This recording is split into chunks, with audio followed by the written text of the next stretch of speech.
Hello everyone, welcome to Knife Delights. Hey, on the table here today we've got us a Craftsman Stockman pattern knife, and this is my brother's knife. If you'll recall, my brother gave me a whole bunch of Boy Scout and Cub Scout knives to review, and while it's not a Boy Scout knife, but it is a Craftsman, one that he's carried for many years and used. I believe he said he bought this back in the 1970s. As you can see, we got some rust issues going on here. It needs a good cleaning, uh, but here we go. You can see the blades have lost their snap. So I'm going to try to clean this one up. Oh, look, that don't even want to go down in. There we go. Let's see if we can get this one cleaned up and working properly the way it should. So I'm going to do shoot some footage of some of the steps I'm taking here. I won't show the whole thing because I don't think you'd watch 2 or 3 hours. I don't know how long it'll take, but I'll just show you some of the steps along the way and we'll see if we can get this knife restored a little bit.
Well, I spent about an hour on this, and you kind of saw the steps that I went through.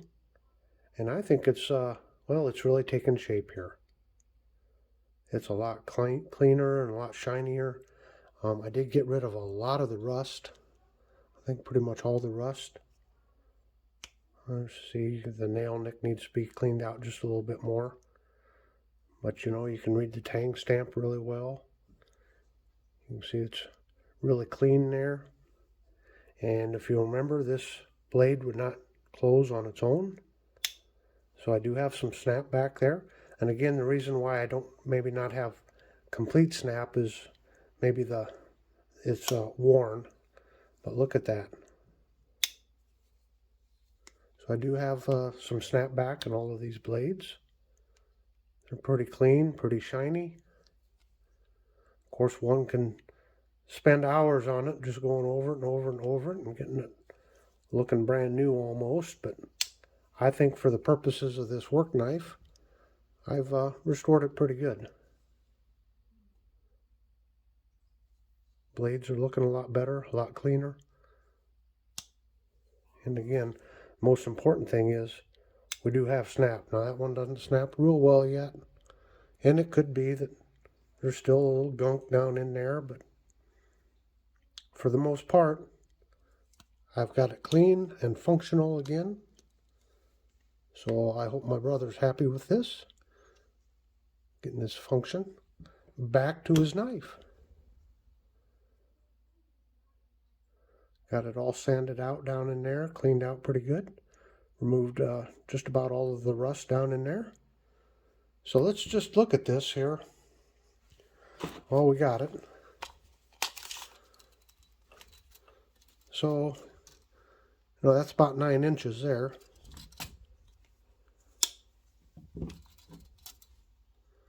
And right around 7 inches there. And here on the clip point blade, whoops. Let's do this. Here on the clip point, looks like you got, what, about 2.5 inches of cutting, no, 2 3/4 inches of cutting edge there. And on the sheep's foot, about 2 inches. And let's get this spay out here. And on the spay here, we got about 1 3/4 inches. So, yeah, I could continue going over this over and over and over. But I'll tell you, it looks a whole lot better than when I started, which is kind of my standard. Get rid of the rust, make it look better than when you started. And who knows, I might keep working on it a little bit, but overall, I think she looks pretty good. And the inlay there, the shield, she cleaned up really nice. And the bottom side here, the springs and the brass liners, that all cleaned up pretty good. But again, I could go over it more and more, but for the purposes of this video, I think we've done pretty good. One last thing, maybe we should weigh it. Hang on. So let's just see what we get for a weight. Comes in at 2.9 ounces. Well, there you have it, folks. Again, a Craftsman Stockman pattern from the 1970s, I believe. And just needs a little bit of a sharpening there, and it's, well, I'd say it's as good as new. Whoa, look at that down in there. Those nail nicks are always hard to get cleaned out. But anyway, there you have it. I hope you've enjoyed this video. Please hit the like and subscribe button, and we'll see you next time. Have a very delightful day.